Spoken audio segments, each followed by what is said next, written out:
पावसाळीच्या मोसमात म्हणजे 2 महिने जो माशांचा प्रजननचा काळ असते त्या महिन्यात काही लोक जाऊन अवैध इलिगल मासेमारी करतात. व सस्टेनेबिलिटीला कुठेतरी घाव घातला जातोय, हेच आपल्याला नष्ट करायचं आहे.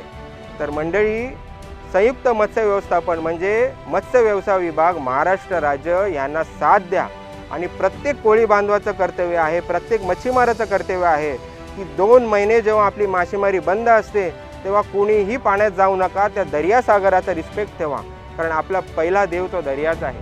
त्याचा रिस्पेक्ट ठेवा म्हणजे तो भरभरून आपल्याला मच्छीचा साठा देत राहील.